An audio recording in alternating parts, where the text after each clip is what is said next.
front commun contre la réforme des retraites et pour la hausse des salaires. À Lyon, comme partout en France aujourd'hui, plusieurs syndicats ont appelé à manifester.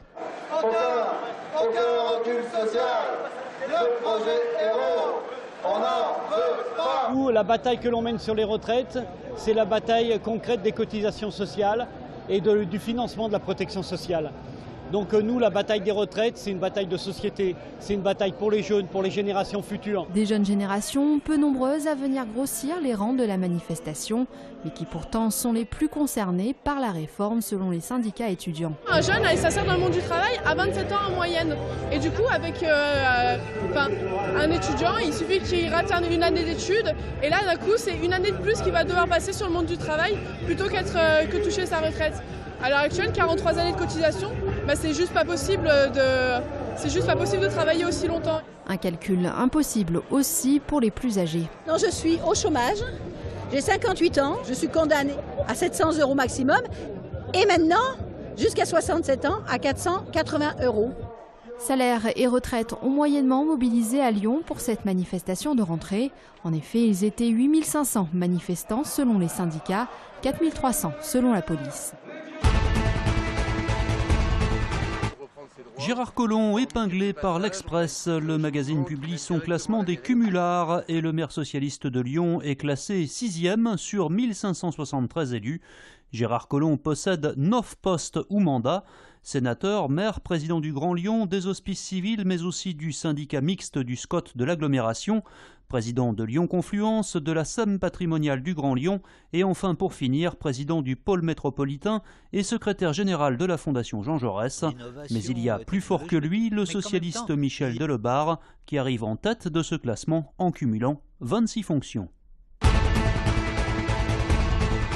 Le préfet Carinco est quant à lui épinglé par le magazine Lyon People qui a suivi et filmé sa voiture à 120 km/h lundi sur le périphérique à Bron, sans gyrophare ni sirène, là où la vitesse est limitée à 90 km/h.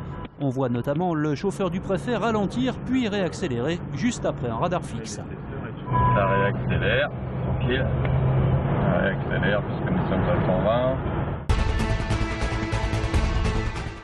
Une nouvelle liaison aérienne entre Lyon-Saint-Exupéry et Le Havre. 2 allers-retours quotidiens du lundi au vendredi vont être assurés par la compagnie française Twinjet avec de petits appareils. C'est une desserte qui sera opérée en Beechcraft 1900D, donc un appareil de 19 sièges. On peut penser que nous transporterons 150 passagers, 150-160 passagers par semaine. C'est une ligne qui est une ligne de niche qui est très prisée par de nombreuses entreprises, à la fois lyonnaises mais de l'agglomération et également havraises. Cette nouvelle ligne Lyon-Le Havre sera ouverte le 16 septembre.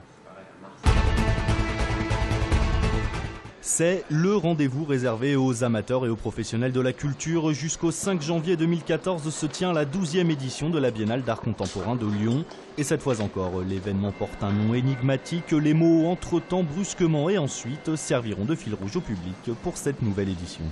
C'était de trouver un titre qui ne devait pas expliquer le contenu de l'exposition, mais en fait initier une narration, déclencher une façon de relier les images et pour aller au-delà. À l'arrivée, ce sont près de 70 artistes qui vont exposer durant 5 mois dans plusieurs lieux de Lyon, comme ici à la Sucrière qui a mis ses 7000 m² à disposition pour ce qui reste avant tout un formidable tremplin pour de jeunes artistes, mais aussi un lieu de passage pour des visiteurs du monde entier. Le secret, c'est que nous avons eu la chance de rencontrer un public. On n'avait pas songé qu'il y avait une génération formidable qui est la génération Internet. Les réseaux, l'image, Photoshop, les superpositions, les flux incessants, c'est ce dont se servent aujourd'hui les artistes qui ont de 30 à 50 ans. Et ça, ce public a fait complètement la différence. Le coup d'envoi de la 12e édition sera officiellement donné demain en présence de la ministre de la Culture, Aurélie Filippetti.